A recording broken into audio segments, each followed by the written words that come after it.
the CBC, which is now in our system, is almost lacking everything, Mr. Speaker.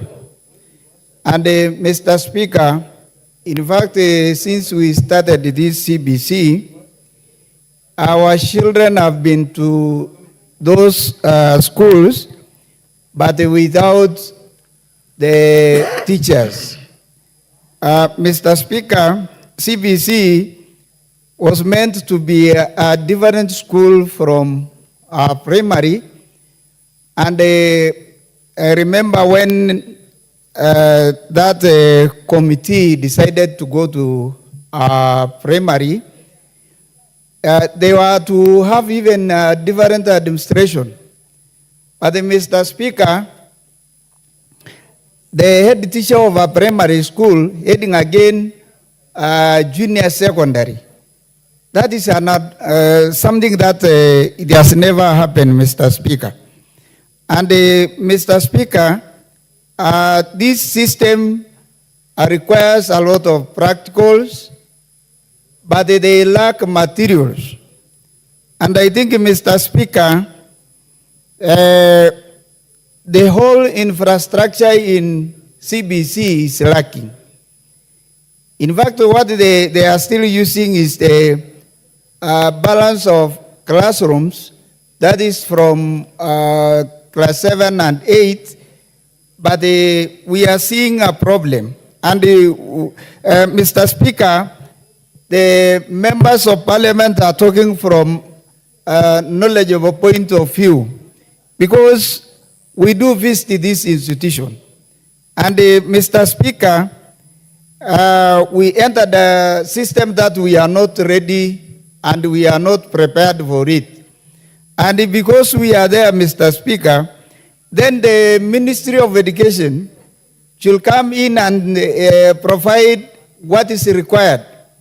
Because I remember even when they were supposed to go to the high schools, I mean the secondary, they gave some classrooms which may be left in the secondary schools. So I think where we are, the students, Mr. Speaker, since CBC started, there is nothing much which is going on in junior schools. And you can imagine all those subjects to be taught. You can't take an English literature teacher to go and teach maybe in sciences areas. That is a problem, Mr. Speaker. And we have already affected our children. So I think this grade 9, something serious needs to be done, Mr. Speaker. And it is not the assumption of many people that the NGCDF will be able to provide the infrastructure. But Mr. Speaker, it is not enough. CDF is trying, but the ministry has a lot of funds which they really need to give to these institutions. Otherwise, come to next year, we'll have a lot of problems. Because right now, the primary school, where junior secondary school is, they have now a maximum. They have reached a maximum whereby there is no any other extra classroom. And we cannot wait until that time. So I think, Mr. Speaker, we really need to get the ministry so that they will provide the solution. What can we do before that time? Otherwise, thank you, Mr. Speaker. This is a good move, and we are going to support. The Honorable Phyllis Berto, is the MP for Moiben in the House? No, MP for Moiben is not in the House. The Honorable Nabi, followed by the Honorable Mutunga. Proceed. Nabi first, and then followed by the Honorable Mutunga. Nabi, Nabuera. Yes, I'm here. Proceed. Thank you, Mr. Speaker. Mr. Speaker, I want to add my voice on this noble motion this afternoon. Mr. Speaker, the CPC is facing a myriad of problems. Other than the lack of classes, lack of laboratories and resource centers, lack of teachers, enough teachers for grade 7, 8, and now we are going to have grade 9. But more importantly, Mr. Speaker, mathematics, English, integrated science, and computer has almost nil teachers at grade 7, 8, and 9. A quick run in my constituency, which has 112 schools, primary schools, only 7 schools had postings of mathematics teachers. Mr. Speaker, the most difficult part of this CBC is that the teachers have pointed out to me that even the books developed by KICD for curriculum delivery, they are not in tandem with what is supposed to be. And in some of the books, the mistakes are just too much for them to use. They have resorted to using Google. Mr. Speaker, the biggest challenge we have with this system is that we have teachers, and because of the way we have configured TSC, teachers who could help, the P1 teachers who have capability that could have gone into grade 7 and grade 8 cannot move to teach. Mr. Speaker, I would like to make the following suggestions to help out.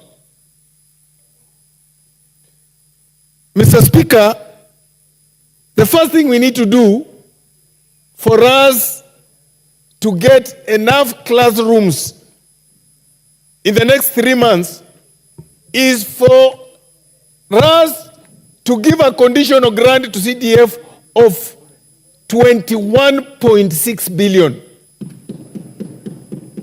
Mr. Speaker, even with the KPIL arrangement in a constituency where I have 112 schools, up to today, KPIL has only been able to do 12 schools, a classroom each. In Lumakanda Township, a school that requires 6 classrooms for grade 9, they have only been able to do 3. Mr. Speaker, the second solution to this problem is we must trigger the recruitment of 20,000 teachers to start on 1st of October, not in January. Because we have the budget, we provided the money for it in the budget, can we trigger the TSC to start recruiting by 1st of October so that by the end of December, we have these teachers on board? Mr. Speaker, are we aware that in this country, we have emergency money? This is a matter that requires funds from the emergency kitty. And if we really care for our kids, if we really care for 3 generations we are about to lose, can we use the money from the emergency kitty to provide classrooms? Thank you, Mr. Speaker. Thank you, Honourable Speaker, for the opportunity to also add my voice to this debate. Honourable Speaker, I start from the point of view that as a country, we are straining right now. We are straining economically because we are not able to meet our ends. Honourable Speaker, every Kenyan knows how we closed the financial year. Very many bills transited to this year, which means we actually do not have enough money. The other day I watched the CS Treasury speaking to Senate, and the kind of confessions that he made, that we really have to be very, very careful how we spend the little that we have. Honourable Speaker, we have an entire infrastructure laid out in secondary schools. And Honourable Speaker, these children are Kenyans. If we must take them through this experiment, then let us be realistic at least for once as a country. Let us realize that we have an entirely completed and tried out infrastructure at secondary school which they can immediately occupy. Treasury doesn't have to cough a single coin. We do not have to build other classes. Honorable Speaker, we are doing double development or double provision. We are going to invest in doing grade 9 classes for junior secondary school, and then we shall forfeit the Form 1 classes which are already there waiting for children. That is not logical, that is not reasonable. As a country which is training, we are making a huge mistake. We need to be realistic. Honorable Speaker, if it is the name, calling it junior secondary school, we can rename it. Let's set up another committee to come up with an appropriate name to call it transitory. That it is transiting from primary to secondary. It doesn't really matter. We are the ones who are inventing these names. Honorable Speaker, I am of serious opinion that we must continue with this experiment on our children. Let us be realistic for once as a country. Honorable Speaker, as you continue teaching children, the advancement of knowledge, increases. The need for investment in facilities, in elaborate laboratories, in reagents, in equipment, calls for, attention.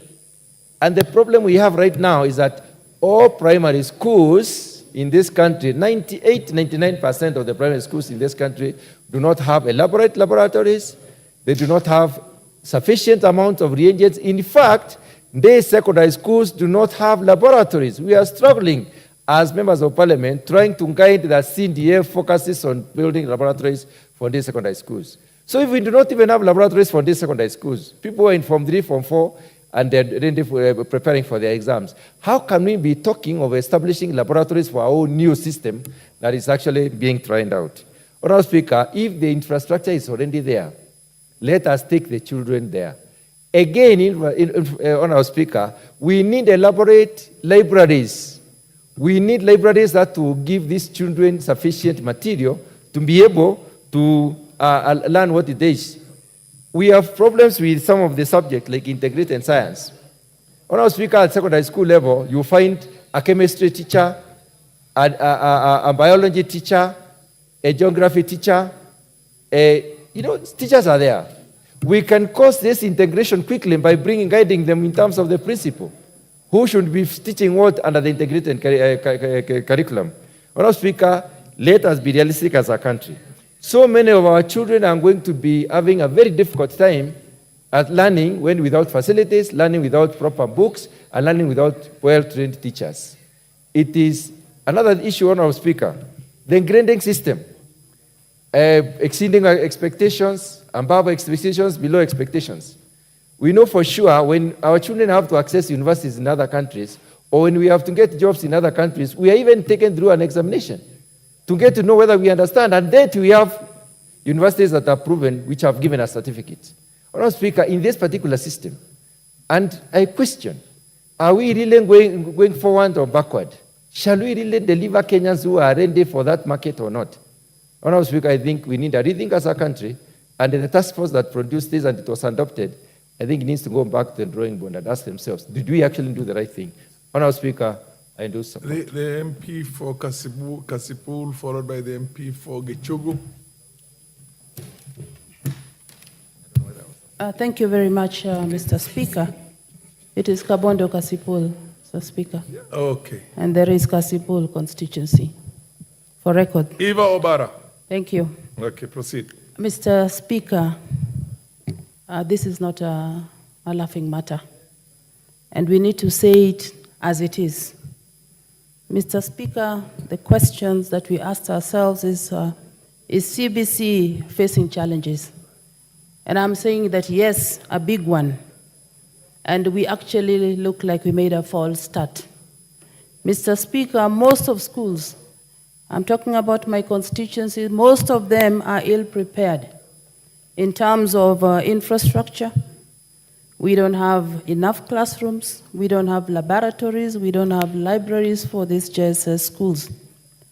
Mr. Speaker, CDF has tried to build classrooms, but not enough. Not enough has been done. Mr. Speaker, the ministry has also done some work, and again, as I said, not enough has been done.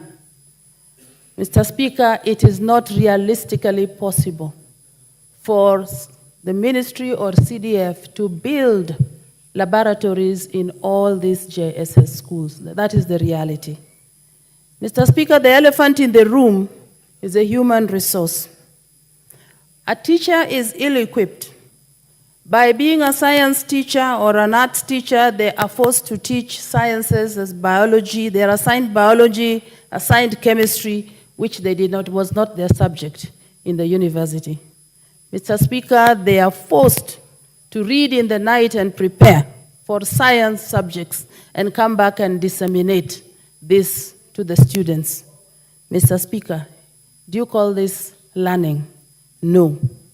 Mr. Speaker, retooling has also not been done. So the teachers, as I've said, are ill-prepared, and I can tell you for free that they are a frustrated lot in the JSS classrooms.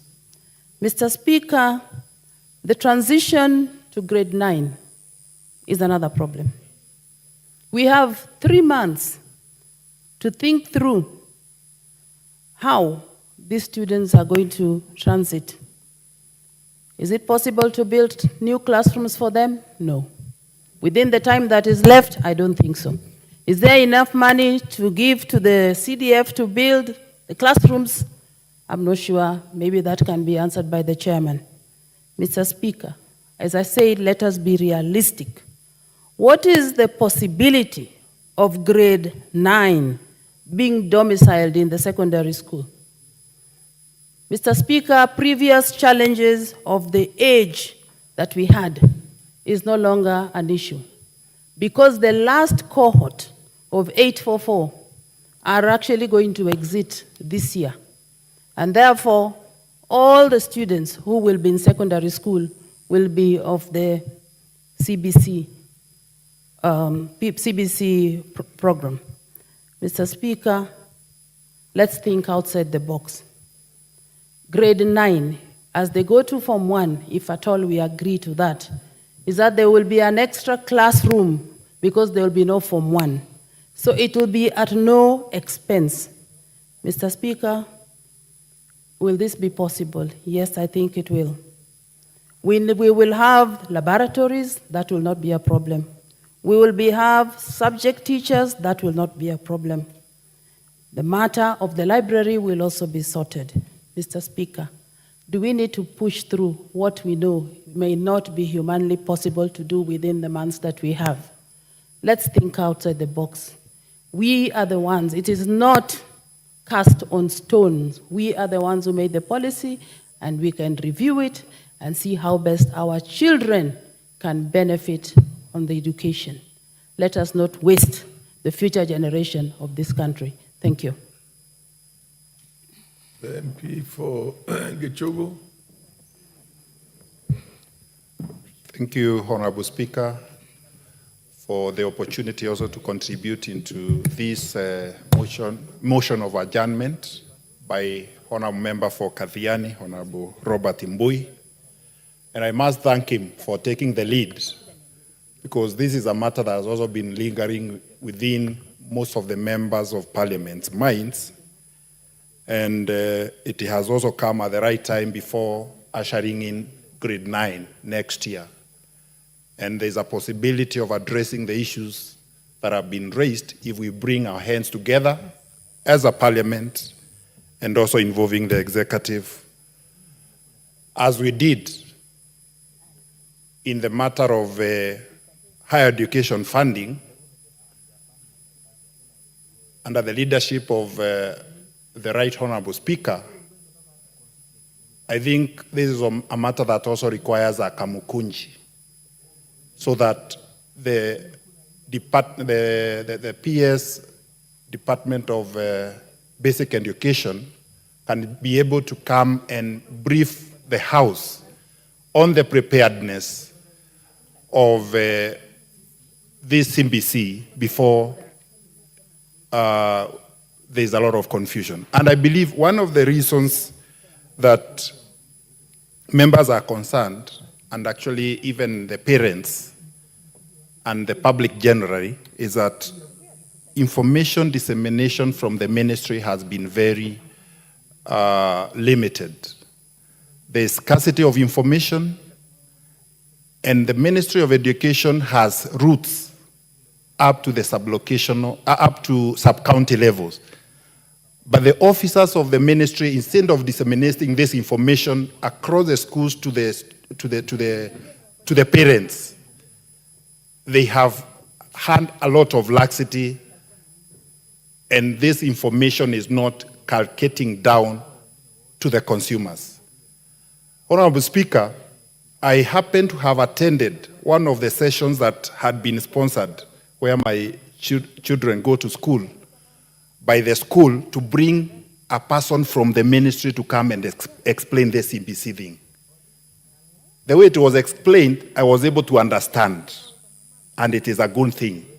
And the period for junior secondary is supposed to prepare these children for their competencies, in their areas of competencies, before they transfer to senior secondary school, so that if someone drops along the way and is not able to make to the university, you can make a livelihood through the competence that you've been able to be taken through that training. But however, this information is little known to many parents in this country.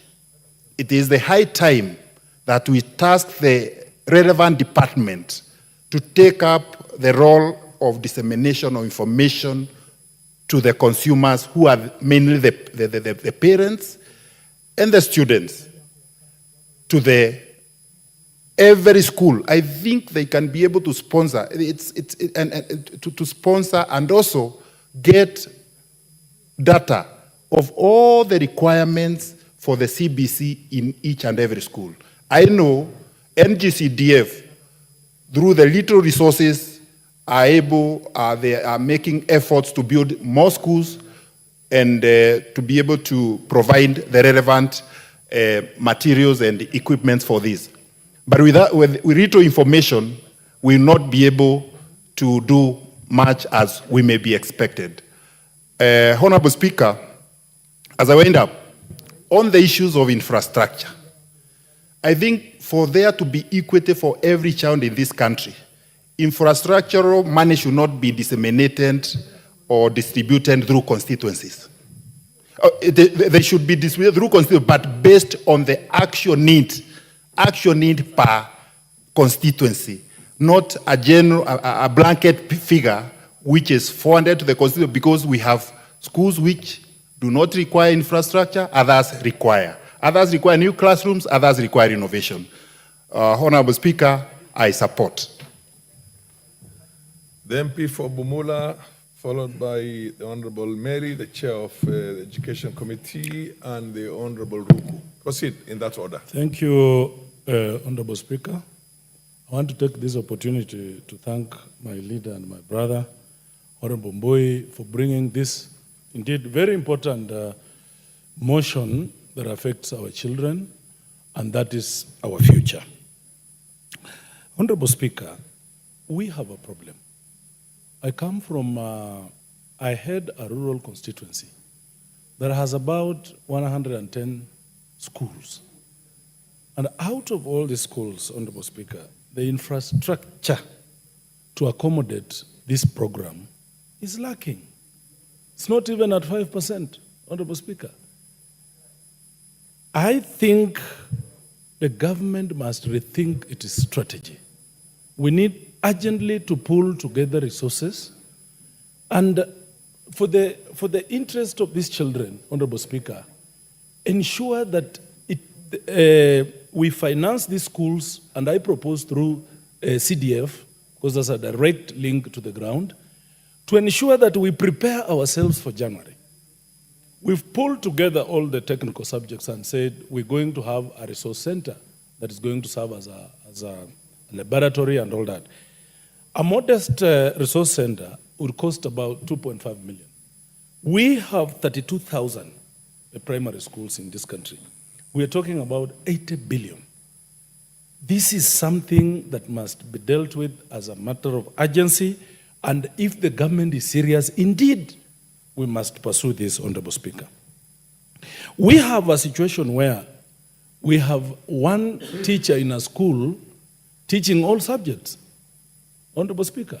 It is totally unacceptable. What are we preparing our children for? Can really they compete nationally and internationally, Honorable Speaker? They cannot. And some of these teachers were even not prepared to teach these subjects. And some of them, because it's a new curriculum, most of these teachers, if not all, they need retooling. They need refresher. They need to go back to school and be aligned to the new system, Honorable Speaker. We've had situations where these children are supposed to prepare for practical subjects.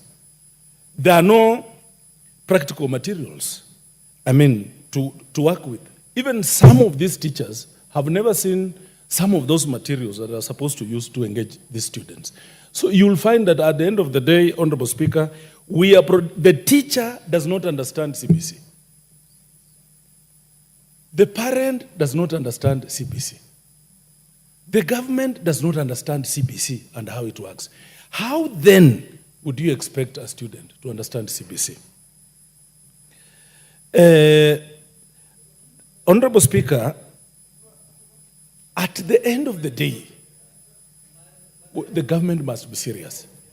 When we were growing up, and even now, when you go for any job interview, they will ask you for certification from KCPE to gauge whether you are qualified for that job or not.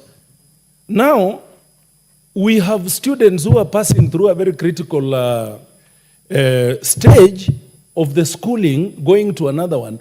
If this student were to go international, for instance, what will they use, Honorable Speaker?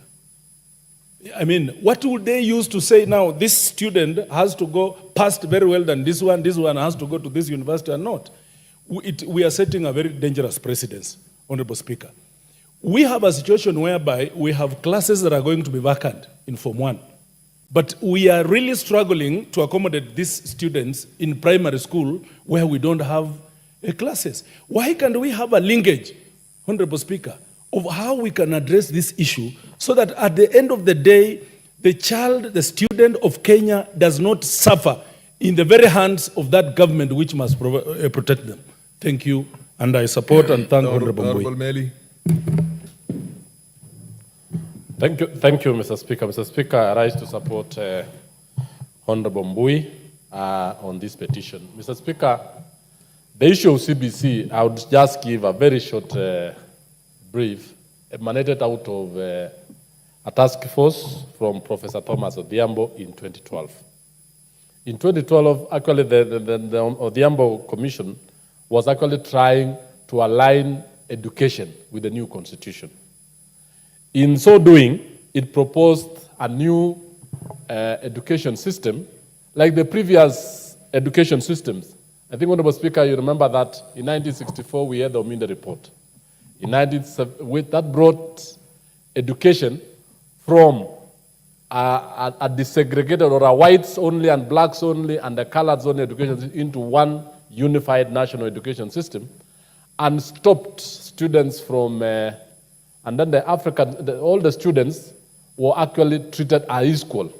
Whites and Africans were taken as one. In 1976, we had the Kachad report on education objectives and manpower development. And in 1984, we had the McKay report, that is establishment of the 844 and the new university. Honorable Speaker, education system in any country is very dynamic. Education system in any country needs to come with issues that address the current happenings.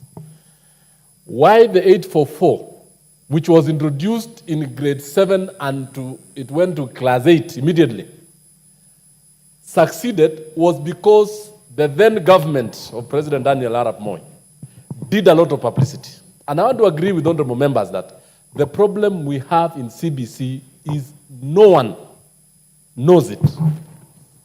If you go to the villages, Honorable Speaker, ask mothers and parents of 70, 80 years, they'll tell you about the days the chiefs talked about Karakana. They will tell you why the 844 had introduced. And I remember very well.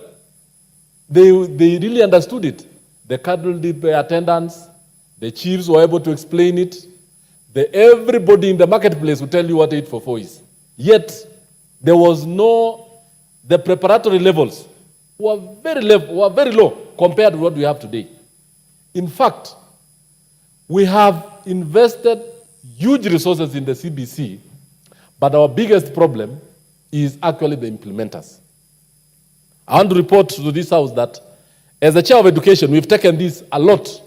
And I want to ask the members who are here, and you've really explained it very well, that one, the Ministry of Education started CBC in preschool, in grade 1, in PP1 and PP2.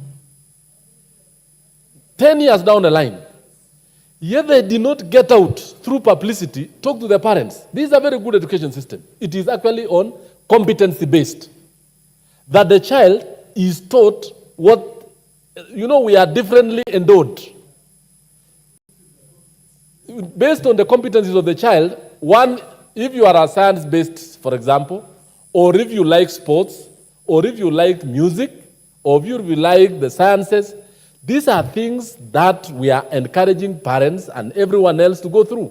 If you look at us who are here today, a number of professors or a number of leaders in this school were taken through very difficult mathematical questions. Yet that is not their field. They were told to do physics, chemistry, and biology. Yet they are arts-based, yet they are social science-based. So this particular problem, Honorable Speaker, is a problem that we are getting it as a result of poor publicity. Two, there is a lot of investment that the Ministry of Education has done in preparation. And I want to ask that you give me more time, Honorable Speaker, because it is an issue that we need to make the public know. That one, over the years, there has been training of teachers. That's what we call KPIL. There is what the Teacher Service Commission has been trying to do it. But the adequacy of the training is the issue. The stakeholders' engagement, where we need Kenya National Union of Teachers, Kenya National Union of Post-Primary Education Teachers, all the other stakeholders, the Parents Association, they need to be brought to the table and be explained to. Why are we saying that the students be domiciled in the primary schools? It is because of parental development. Honorable Speaker, the first education is the family. The reason why many of our children today in our societies are actually having developmental problems is they grow away from home, taking them into boarding schools. That's why we are telling the parent and the teacher, why we are telling the child to go and to show the parent the assignment, is so that they can have a parental engagement, the mother, the father, and therefore they have that developmental relationship. So that the father or the parent or the parents can know what new traits the child is developing and be able to nab it in the bud. That's why we are saying, let the child grow from grade 1 to grade 9 within the family settings. Two, Honorable Speaker, we had even indicated when the pilot was taking place that CBC let what we call activity rooms be created between grade 3 and grade 6.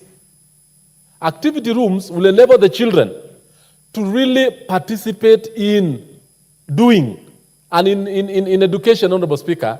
What is very important for a child is the action and what they see. But the same issue has come up. These particular things have never been implemented.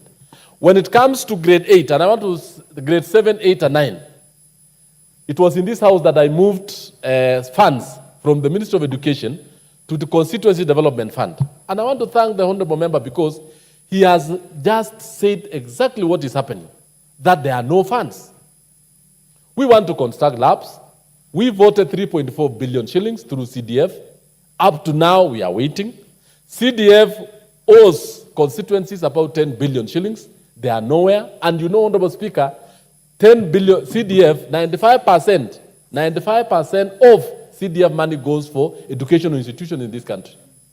Now that we were preparing for grade 9, I think the ball is at the national government, at the national treasury. If they want this particular program to succeed very well, we really need the monies. 2, let the government officials leave the comfort of their offices and go to the field. Let everyone know, from the mamamboga, the teacher, the chief, the basics of CBC. Honorable Speaker, let me tell this House that if the basic tenets of CBC are well explained out, it will be very easy for everyone to embrace it. And I think the member for Gijugu does say it very well. It is the best education system, even in terms of the philosophy, even in terms of the structure, even in terms of why are we doing it at the primary school level. 2, right now the ministry is actually constructing about 11,000 classrooms. Unfortunately, they are not informing the members of parliament, who also have a program. They have money for CBC. The 11,000 classrooms are going on around the country as we speak, courtesy of the World Bank. How many members know that those programs are going on? Yet, they have their money, they need able to explain to it. Lastly, Honorable Speaker, I want to ask the House that despite the challenges that we have on the CBC, it will be good. The CS will be here tomorrow, and even we can call a Kamukunji. And more so, we want to make sure that the ministry have what we call stakeholder engagement from the village level, from the school level, sub-county level to the county level. Let everyone, even through the matatus, even through the markets, through everywhere, be informed what CBC is. The teachers, I heard what the amount of members are saying. The subject teachers, the subjects that are taught in grade 7, 8, and 9, the ministry has undertaken a pilot on them. They have done the curriculum designs on them, what we used to call those days the syllabuses. They are ready, but we want the teachers to be taken through. We need a curriculum champion in every school, a CBC champion, who will be able to tell fellow teachers, what is it about when you talk about CBC, when you talk about pathways? What are we saying a pathway is? When you say the sports, sciences, and social sciences, what are we actually intending to do? Why do we say exceeding expectations, below expectations, or they are met expectations? Because we are used to marks, Honorable Speaker. We are saying you have gotten grade C. That means you are an average. You have gotten grade A. You are. So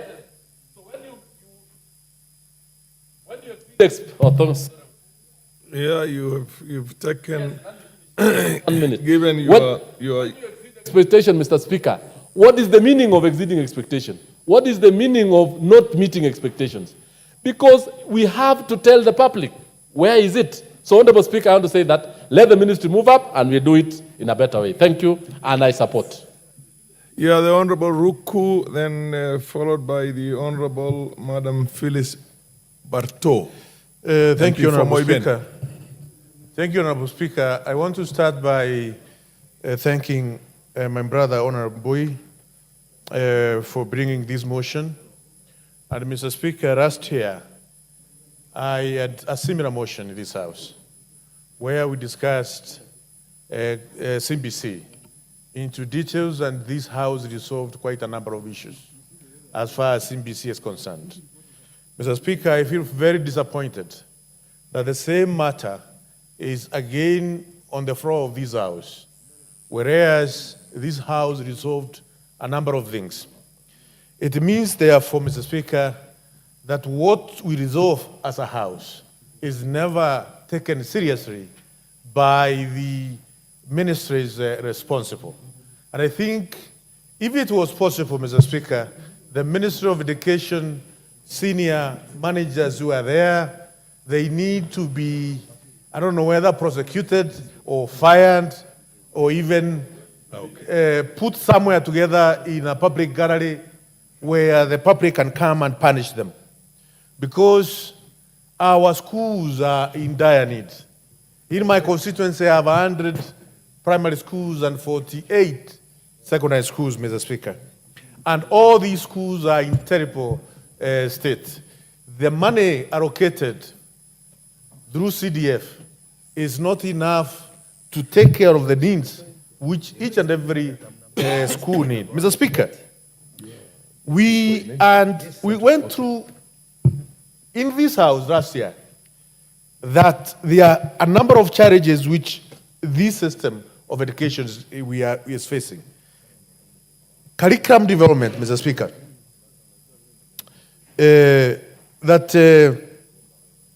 Curriculum development is a very serious issue, which needs to be taken extremely serious by those who are responsible. Inadequate infrastructure, as Honorable Boye has indicated in this motion, we don't have proper infrastructure for our kids in our constituencies across the Republic of Kenya. Inadequate training, teachers' training, as far as the CBC curriculum is concerned. Limited access to technology. One of the key goal of CBC is competency in technology, literacy in technology. How many schools in our constituencies we have these devices in our schools? Very few of them, Mr. Speaker. Lack of parental and community involvement, as the chairman of education has said. This is a curriculum system which requires proper involvement of parent and community. The Ministry of Education has not taken this seriously. And we mentioned this last year. We debated this last year. But we have not seen the effort from the Ministry of Education involving the parent, involving the communities as far as the CBC curriculum is concerned. Of abandoning the parent, Mr. Speaker, as you know, some of us are parents, and our young daughters and sons are going through this system, and we know what it means as to run this curriculum system. And we ask ourselves, if some of us can feel the burden, what about the very poor